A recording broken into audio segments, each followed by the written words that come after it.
ജർമ്മനിയിൽ താമസിക്കുമ്പോൾ പെട്ടെന്നൊരസുഖം വന്നാൽ നേരെ ഹോസ്പിറ്റലിലേക്ക് ഓടാൻ നിൽക്കുകയാണോ? എങ്കിൽ സൂക്ഷിക്കണം. ഇവിടെ അത് അത്ര എളുപ്പമല്ല.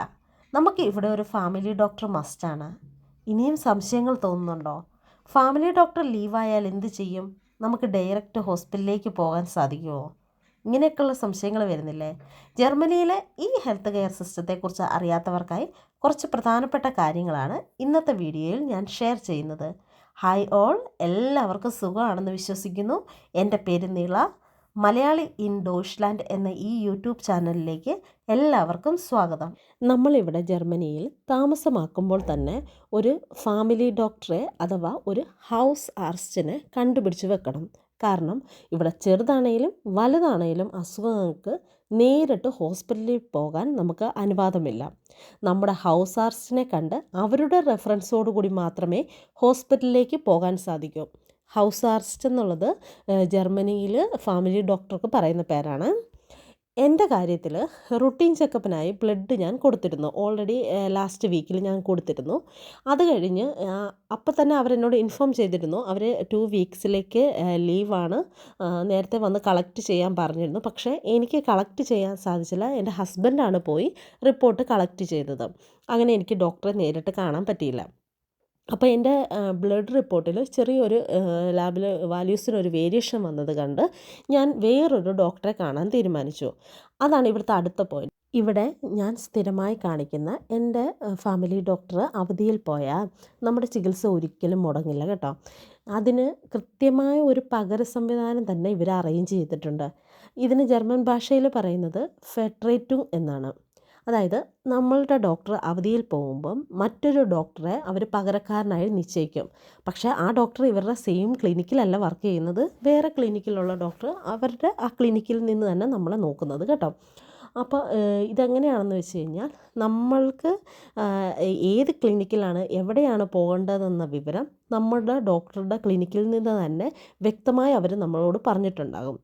ഇതിനു മുമ്പ് ഞാൻ പറഞ്ഞില്ലേ, എൻ്റെ ബ്ലഡ് കൊടുക്കാൻ പോയപ്പോൾ തന്നെ അവരെന്നെ ഇൻഫോം ചെയ്തിരുന്നു 2 ആഴ്ചത്തേക്ക് അവർ ലീവിന് പോവുകയാണെന്നും.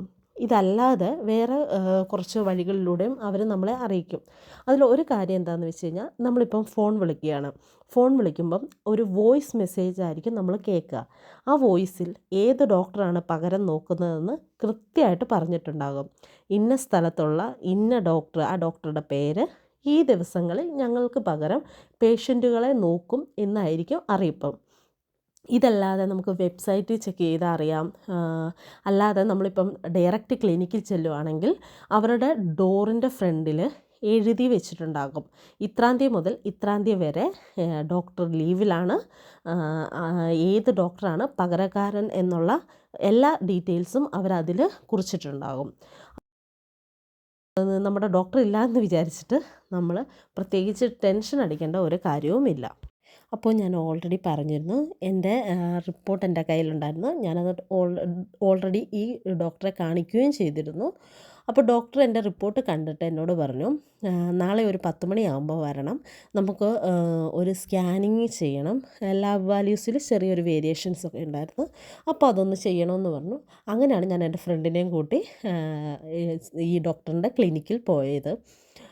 അവിടെ ചെന്ന് ഇതുപോലെ തന്നെ എൻ്റെ റിപ്പോർട്ട് ഇതിനു മുമ്പേ ചെറിയൊരു വേരിയേഷൻസ് ഉണ്ടായിരുന്നു. അന്ന് എൻ്റെ പഴയ ഡോക്ടറും എന്നോട് ഓൾറെഡി പറഞ്ഞിരുന്നു സ്കാൻ ചെയ്യണമെന്ന്. ഞാൻ പേടിച്ചിട്ട് മാറ്റി വെച്ചതായിരുന്നു.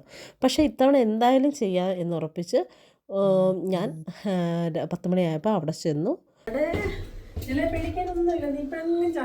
എന്ന് ഡോക്ടർ പറഞ്ഞു. അപ്പോൾ ഇതാണ് സ്കാനിങ്ങിൻ്റെ റിപ്പോർട്ടിൻ്റെ റിസൾട്ട്. നല്ല ടെൻഷൻ ഉണ്ടായിരുന്നു. ഞാൻ ഡോക്ടർ വന്ന് ഞാൻ സ്കാനിങ്ങിൻ്റെ ടൈമിലൊക്കെ എനിക്ക് ടെൻഷൻ അടിച്ചിട്ട് വയ്യ, എന്തെങ്കിലും കുഴപ്പം കാണുമെന്നൊക്കെ ഓർത്തിട്ട്.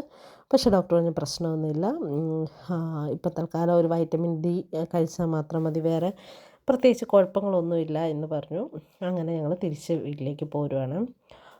നിങ്ങൾ കേട്ടോ, അത് ഈ കാറിലൊക്കെ കൊടി വെച്ചിരിക്കുന്ന, ഇപ്പം ഈ ഫുട്ബോൾ തുടങ്ങിയ പിന്നെ കഴിഞ്ഞ ദിവസം എല്ലാം ജർമ്മനിയുടെ കളിയൊക്കെ ഉണ്ടായിരുന്നല്ലോ, ആ ടൈമിൽ ഇവിടെ ഇങ്ങനെ എല്ലാവരും കാറിൽ കൊടിയെല്ലാം വെക്കും. അതുപോലെ തന്നെ കയ്യിൽ ടാറ്റു ഒക്കെ ജർമ്മനിയുടെയൊക്കെ അടിച്ച് നടക്കുന്നതൊക്കെ കാണാം കേട്ടോ. ഇവർക്ക് പിന്നെ ഇതൊരു ഭയങ്കര ആഘോഷമാണല്ലോ. അപ്പോൾ അങ്ങനെ ഞങ്ങൾ തിരിച്ച് വീട്ടിലേക്ക് പോവുകയാണ്. ജർമ്മനിയിലെ ഇതുപോലുള്ള വീഡിയോസുകൾ കാണാൻ ആഗ്രഹമുണ്ടെങ്കിൽ ഈ ചാനൽ സബ്സ്ക്രൈബ് ചെയ്യുക, ലൈക്ക് ചെയ്യുക, ഷെയർ ചെയ്യുക, കമൻറ്റ് ചെയ്യുക. അടുത്ത നല്ലൊരു വീഡിയോ ആയിട്ട് വീണ്ടും കാണാം. Love you all. ബൈ.